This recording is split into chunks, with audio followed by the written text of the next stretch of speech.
रेहाना और रवि की शादी के बाद रवि के पास कुछ नहीं था। रेहाना, तुमने मुझसे शादी करके एहसान किया है। मुझसे ज्यादा तो तुम कमाती हो। अरे तो क्या हुआ, एक दिन आएगा रवि कि तुम खूब पैसा कमाओगे। मुझे तुम पर पूरा विश्वास है। रवि और रेहाना खुद को स्टैंड करने के लिए पूरी मेहनत करते। रेहाना, मैं नौकरी नहीं करना चाहता हूँ।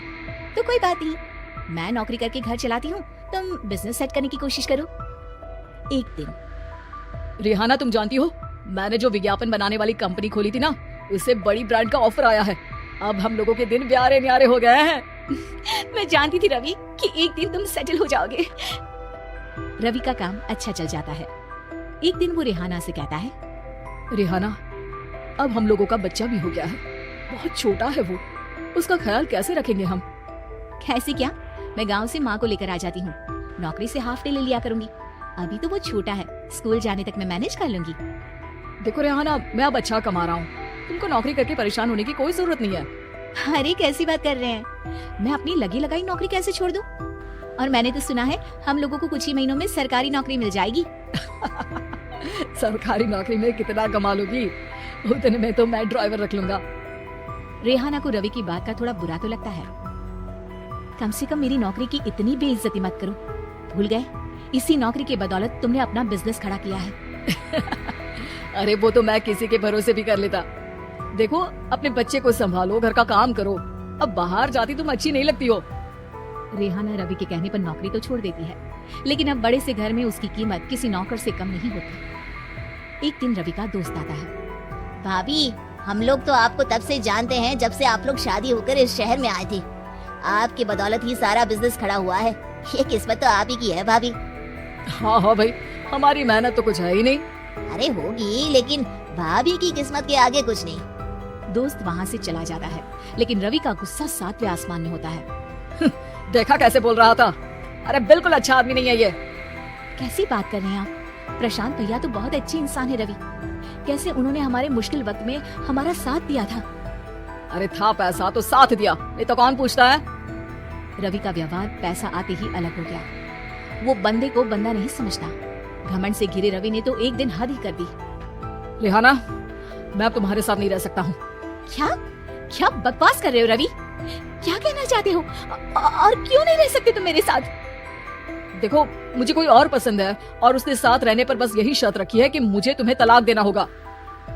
रेहाना, जो कि एक स्वावलंबी महिला थी, उसने बिना देर किए रवि को कह दिया, कोई इश्यू नहीं, मुझे पैकिंग में 4 दिन का वक्त लगेगा, लेकिन तब तक मैं तुम्हारे साथ नहीं रहूंगी। 4 दिन के लिए तुम कहीं और शिफ्ट हो जाओ, मैं घर से निकलूंगी तो बता दूंगी। रवि घर छोड़कर चला जाता है।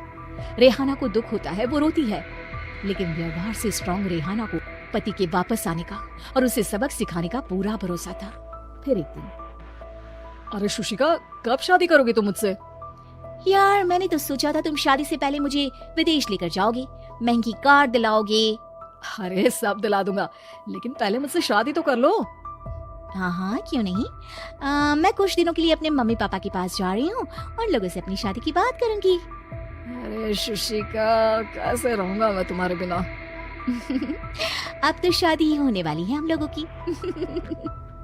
शुशिका रवि को छोड़कर चली जाती है। रवि घर आता है, जहाँ रेहाना को ना पाकर उसे सब अजीब लगता है। घर तो रेहाना के बिना कुछ नहीं है, बच्चे की याद भी आ रही है। चलो एक वीडियो कॉल कर लेता हूँ। रवि रेहाना को वीडियो कॉल करता है, लेकिन रेहाना फोन नहीं उठाती। रात को सोते वक्त मन कर रहा है मुन्ने को गले लगा लूं।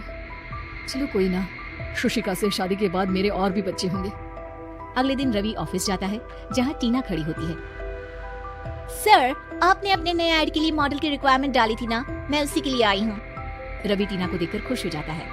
अब शादी हो गई है तुम्हारी? नहीं सर, बस अच्छा सा हैंडसम और अमीर लड़का देख रहे हैं मेरे मम्मी पापा। रवि के दिमाग से तो टीना को देखकर शुशिका का ख्याल भी खत्म हो जाता है। अरे यार, ये लड़की मिल जाए, कितनी सुंदर है। शुशिका तो इसके आगे कुछ नहीं है। क्या तुम्हें ऐसा नहीं लगता कि मुझसे मिलकर तुम्हारी ये खोज खत्म हो गई है? आप तो 2 बच्चों की पापा लग रहे हैं। अरे नहीं नहीं, मेरी शादी तो हुई थी, लेकिन बीवी को किसी और से प्यार था, मुझे छोड़कर चली गई। खैर, टीना की दोस्ती रवि से हो जाती है, लेकिन 1 महीने बाद शुशिका रवि के पास वापस आती है। मेरे मम्मी पापा तुमसे मिलना चाहते हैं, लेकिन उन लोगों को ये मत बताना कि तुम पहले से शादीशुदा हो। और हाँ, शादी से पहले अपनी सारी प्रॉपर्टी तुमको मेरे नाम करनी होगी। अरे पागल, अब मैं तुमसे शादी ही नहीं करना चाहता। भला ऐसी लालची औरत से कौन शादी करेगा? तभी वहाँ टीना आ जाती है। रवि, ये पागल सी औरत कौन है? देखो, तुमने ही कह दिया ना पागल, तो पागल ही है। पता नहीं कौन है, कह रही है शादी कर लो, लेकिन शादी से पहले अपनी सारी प्रॉपर्टी मेरे नाम कर दो। बोल तो सही रही है। वैसे तुम जानती हो, मेरी एक सहेली है, उसके पति ने उसे पैसा आते ही छोड़ दिया, जबकि उसको खड़ा करने वाली ही मेरी सहेली थी।